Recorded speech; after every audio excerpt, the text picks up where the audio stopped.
a life-sustaining oasis in the middle of an unlivable place.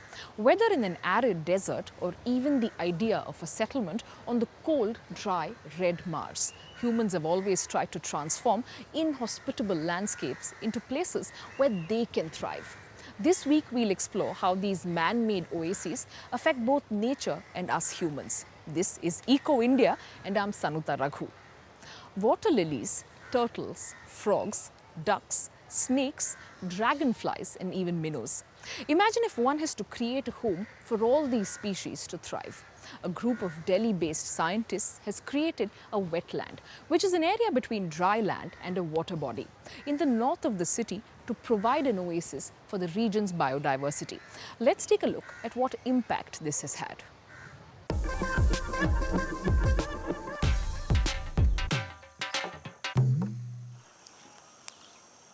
The main thing on today's to-do list for Shyam Sundar and other gardeners at Yamuna Biodiversity Park is picking water hyacinths.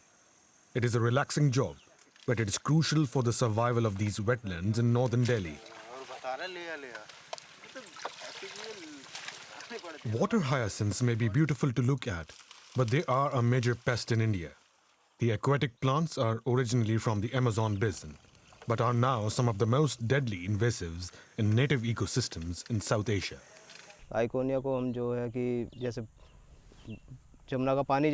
Ichonia, the water hyacinths, flow in with the water from the Yamuna river. The plant spreads very rapidly and tends to cover the entire surface of the water. That stops sunlight from penetrating down to the bottom. All the plants tend to die, and the underwater creatures, including fish and other marine animals, perish because there is not enough oxygen to survive. Sunlight नीचे सतह तक ना पहुंचने के कारण oxygen की कमी होने लगती है पानी में. All the work that goes into sustaining life in the park is overseen by ecologist Dr. Fayyaz Khutsa. After the Delhi Development Authority acquired the area in 2002, Khutsa was instrumental in transforming it from the barren land it was into a thriving wetland ecosystem. Initially, when we came here, there was a small depression where we had Typha and Phragmites, one of these grass species, which was clear indicator that this is a what you call historical wetland, which has been filled up or silted. These are Typha, which suggested that subsoil aquifer is very high. Or in other words, you can say that it was a wetland once upon a time which was filled up. To reverse this process, Khutsar and his team took a gentle approach. They landscaped the 100 acres of land so that slopes and embankments guide in rainwater and runoff and retain it. Based on the highs and lows in the land, they developed two distinct habitats here, each of which gets unique visitors. This is for divers, especially migratory birds. Ducks who are coming here, they are divers. And in narrow shallow wetland, you get waders. And since last 5-6 years, after restoration of that wetland, where we have restored one of the beautiful forest community, that is Phragmites tamarix forest community. Once it was all around the Yamuna. We restore it. Now every year in the month of May, you get more than 3,000 nests of many resident birds, and they are utilizing that habitat beautifully. Wetlands are some of the most productive natural ecosystems. They don't just act as bird habitats, but also help in the maintenance of water levels. Delhi was once dotted with these wetlands that helped recharge groundwater aquifers as well as hold the Yamuna's floodwaters every year. They also help purify the water. Environmentalists say the loss of wetlands is very closely connected to the water problems Delhi now faces. Residents in Baba Colony, right next to the Biodiversity Park, don't have piped water but have to use hand pumps to extract water out of the ground. They have noticed that the new wetlands has made a significant impact. कि पहले जो पानी की quality आती थी The quality of water earlier was such that if we bathed or washed clothes, the clothes would turn a yellowish color. They never looked clean. Ever since the wetlands were established, sometimes around 2007, and within a few years of that, our clothes stopped looking dirty all the time.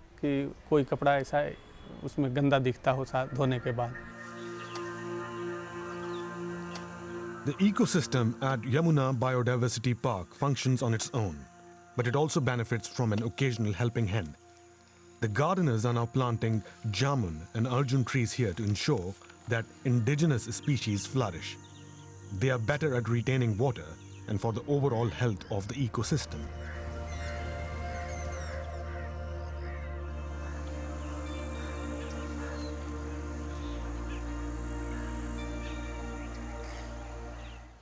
Even the least welcoming place can be turned into a home. In the cold and vast Arctic, for example, residents are always trying to push the limit. The island of Spitsbergen, north of Norway, is one such oasis and the only permanently populated island in the region. An American chef is now attempting the unthinkable. He's growing fresh vegetables for the local community that lives without sunlight for 3 months of the year. Finally, a little light every day. In winter, the darkness here stretches on for months. It's minus 25 degrees Celsius, and the ground is permafrost. There are more polar bears than humans on Spitsbergen. But one of those humans, Benjamin Vidmar, grows herbs and vegetables here, a pioneering idea. And this one, I think, looks good, 2. And then this one, 3, 4. The 4th one is on the table there, so. Vidmar and his employee Hege Giske harvest the crops grown in the lab, as he calls this room. It has an almost tropical climate in the midst of a frozen wilderness. He's planted cress, basil, and other plants. So did you see that we got the humidity up now? After we moved the tower in. Yeah. Yeah, because we lifted it from 20 to almost 45–50%. Yeah, definitely. That's so much better. They're learning to farm in these extremes by trial and error. There's no experience to draw on. Vidmar came up with the idea because he was desperate for fresh produce. One day, he even hopes to grow some tomatoes. They would be the northernmost crop of them on Earth. It's pitch black here by 3 in the afternoon. Benjamin's used to that by now. He's originally from Florida, but 10 years ago, the ship's cook washed up on the shores of the icy Norwegian island. Actually, I enjoy the dark season. It's how do we cope with the light season, that's the challenge. But the dark season is very relaxed and you don't have to do too much. But when the light comes back, you get very busy and you have to run all of the time. Whether dark or light, Vidmar's business is booming. He's barely able to keep up with demand and capacities are limited. Spitsbergen is located nearly 1,000 kilometers north of the next populated settlement. Practically everything has to be flown in, including produce. Yes. Hi. Hello, chef. But that's expensive and bad for the environment. Yeah, I have some greens for you. So Vidmar is trying to show that there are other options. And I talked to the other chefs also, and they have visited him in this permaculture, so we have been to him and check it out, and it's amazing to have these fresh herbs in Svalbard, you know. We give him all the back. Benjamin collects the leftover plant material for composting. okay, thank you. Have a good shift. Yeah. Take care. Yeah, we keep in touch. Yes. Thank you. Bye. This isn't a UFO. It's the gardener's greenhouse. In the darkness of the polar night, it's 20 below in here. But when spring brings back the light, it'll turn lush and green. We have some days, you know, during the midnight sun, there's sun, in theory, 24 hours a day, so it just moves around in the sky, and it can get like 25, 30 degrees in here. I really would like to do some root vegetables, carrots, potatoes would be nice. German student Anna Keksel helps out with planting in the garden. She's a little more critical of the settlement in the far north. Personally, I don't see Spitsbergen as a place where people should be living, because it's got such an extreme climate, and it's so unsustainable to live here. But there will never come a time when people don't live here, So I think it's a very good idea to try growing your own plants here. But her boss says it's about more than just having fresh vegetables on Spitzbergen. These techniques that we develop here can be used to grow food in this inner city. It can be used to grow food on different islands. So it has many, applications to other places as well. So if we can do it here, it can be done anywhere. This is the most challenging place to do it. Benjamin Vidmar believes that if his ideas can take root in Spitzbergen, they could grow practically anywhere. Environmental destruction and pollution forces people worldwide to find creative solutions to sustain their traditional livelihood. An indigenous fishing community in Mumbai came up with a simple but effective idea by creating small pools of clean water for fish to breed unhindered in the city's most polluted river.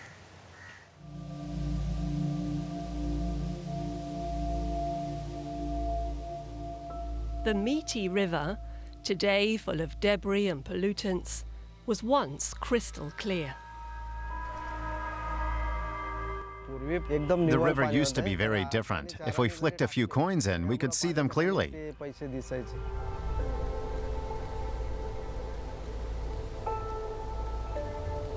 For generations, Vinayak Kohli and his family, who are members of the Kohli ethnic group, have lived and worked on the banks of the estuary, where the Meeti River flows into the Arabian Sea in Mumbai.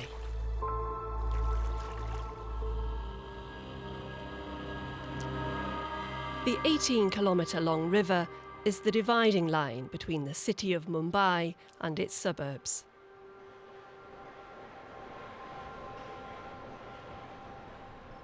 "70% of its banks on both sides are occupied by slums, for whom the polluted river is the only source of water. Dharavi, which lies south of the Meeti, is known as one of the world's largest slums. It's a hub for small-scale industries like tanning and waste recycling. People throw all kinds of things into the Meeti River. Household appliances, even biomedical waste like used syringes.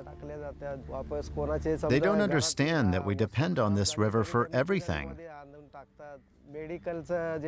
I hope people stop doing this. They throw plastic bags in and so much other garbage that we can't even row our boats through it at times. Our path is blocked by large chunks of garbage floating around.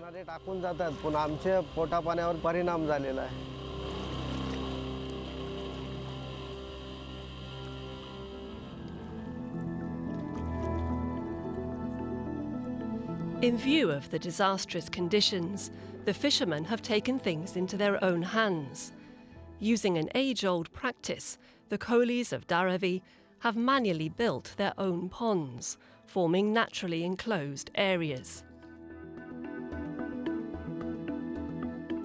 Here they can breed and catch their own fish.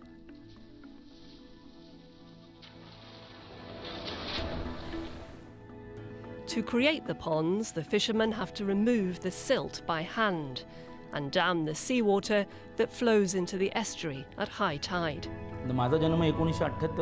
I was born in 1978. Up until then, our families had worked unrestricted in the estuary. When the city started urbanizing, more and more people moved here. Land was reclaimed to accommodate them. There was no space for us to fish. The first ponds in the community were built then. The ponds have wire meshes at each entrance, which keep out the garbage flowing from upstream. The mangroves too act like a natural barrier. The difference is stark between the inky black water of the rest of the river and the lighter colour of the ponds, where the fish are thriving. It's fishermen like Vinayak Kohli who are making a difference at the grassroots. A long-term solution, however, will be possible only once the Meeti is cleaned. The advantages of green havens are undeniable. Parks, woods and gardens give people room for physical activity, relaxation or even an escape from the heat. The Spanish city of Barcelona is taking action to create more resting places like this, not only for people but also for insects and animals. Let's see how.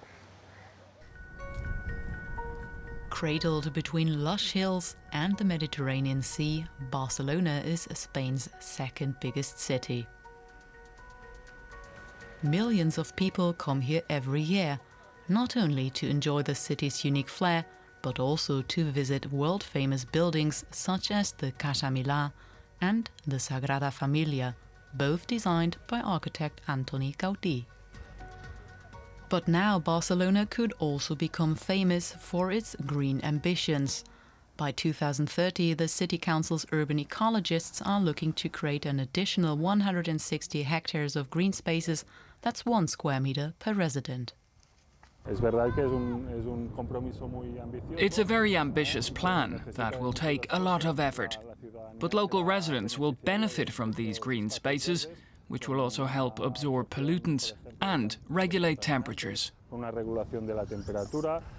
A turning point that is much needed. During recent decades, Barcelona's average temperature has risen by more than 2 degrees Celsius. Now the city is looking to tackle the issue with a change in mindset and a range of green projects. At the central Glorias Square, that involves digging deep. The busiest traffic junction in the city has become a major construction site. Soon cars will be diverted into underground tunnels and the surface will be transformed into green parks.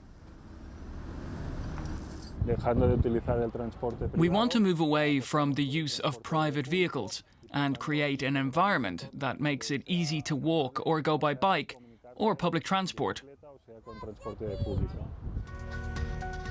But a key player in the strategy to ease the effects of climate change will be an increase in the number of vertical gardens and the thousands of rooftops that were once a place where neighbors would meet to dry their clothes and have a chat.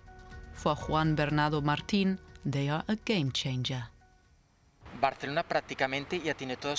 Barcelona's infrastructure is already built, so it would be hard for us to fit in new gardens now. Greening terraces, rooftops and facades are some of the only opportunities that are left for us as a city. Before the roofs can undergo such a transition, the structure of the buildings needs to be checked and apartment owners have to contribute financially to the project. The city authorities are choosing plants that are extremely heat resistant and only need little water. That ideally is provided by rainwater collected in tanks. The new green space can reduce the heat on the roof by up to 50%, cooling down the apartments below and reducing the need for air conditioning as well as heating.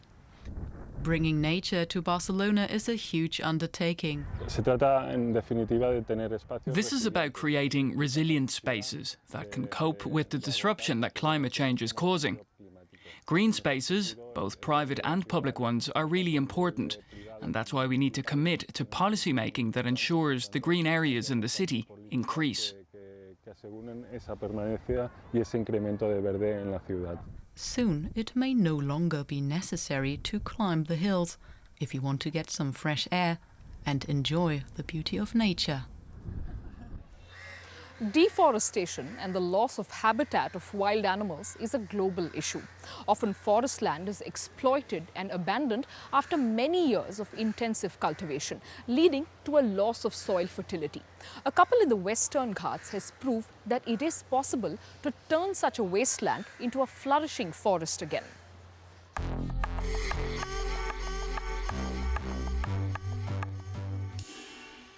Anil and Pamela Malhotra regularly check the camera traps. It allows them to monitor even the extremely shy leopard. More than 200 endangered species live in their sanctuary, called the Save Animals Initiative. It covers 1.2 square kilometers of forest in southern India. It's the Malhotra's life's work. About 25 years ago, the couple began to buy land here, piece by piece, with their own money. What was here in '95 were basically plantation lands or abandoned rice fields. many areas were relatively barren of any type of tree cover because of having had coffee grown on them. Today, what is here now, all of those lands have basically recovered. They created India's first private protected area and reforested it on a large scale. This is also what we have planted, along with thousands of other saplings and different kinds of trees. But they're mainly native trees to this area. We have had a number of scientific studies done within the sanctuary grounds, and native trees soak up much more carbon dioxide than the exotics do. So this helps to mitigate or cushion the effects of climate change. The Malhotras are letting the forest grow. Dead trees also enrich the soil with nutrients. Their pride and joy are some centuries-old rainforest giants. They are fighting to grow forests in other parts of India as well. They've called on companies and business people to follow their lead. We're always inventive when our surroundings don't provide the optimum conditions for exercise. I'm sure many of you run on a window-facing treadmill or go for a swim at the local pool if you don't have access to a lake or the sea. The Danish capital of Copenhagen has converted a trash-burning facility into, well, a ski slope. Let's see why and how. 450 meters of fun. Copenhill is an artificial ski slope on the waterfront in Denmark's capital, Copenhagen. And it operates without any snow, so it can stay open year-round. For a flat country with no mountains for natural skiing, this 85-meter-high slope is pretty impressive. It's a little bit hard to get used to the behavior. Sometimes it's really quick, sometimes it's slower, and the board behaves differently than normal. So a little bit like when it's icy. I would describe this as skiing whenever you want. The ski is melting all over, so maybe this is the new way of skiing in 2050. This unique ski slope was built on a waste-to-energy plant in Copenhagen's industrial port facility. But the steam here doesn't pose any health hazard. This cutting-edge plant numbers among the world's cleanest and most modern. David Zala of the world-famous architectural firm Bjarke Ingels Group helped bring the vision to life. In Denmark we have 5 million people living, but 500,000 people actually use a week of their vacation every year to go to another country to ski. They have to go to either Norway, Sweden or the Alps in order to enjoy one of their favorite sports. There's no possibility in Denmark. So now that we've been asked to do a building that is as large as a mountain, we wanted to give the people of Copenhagen the opportunity to actually ski in the middle of their own city. Skiers can rent whatever equipment they need at a shop at the base of the slope. Then a conveyor belt and ski lift take them up.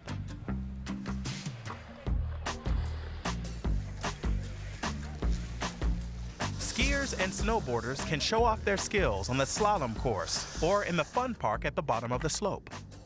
And the surface feels like real snow. There's grass coming through a rubber plastic surface, and that surface has a little bit of silicone oil on, and then you glide on it. It's called Neveplast, and we tested a lot of different materials, and this was the one that resembled skiing on snow the most. Copenhagen is one of Europe's most environmentally friendly cities. Many here get around by bike, not car. Now, Copenhill is meant to improve the quality of life here even more. The architect's bright idea of combining a waste-to-energy plant and a recreational facility won them the German Sustainability Award. And Copenhill isn't just for skiing enthusiasts. Hikers and joggers can follow a trail to the top.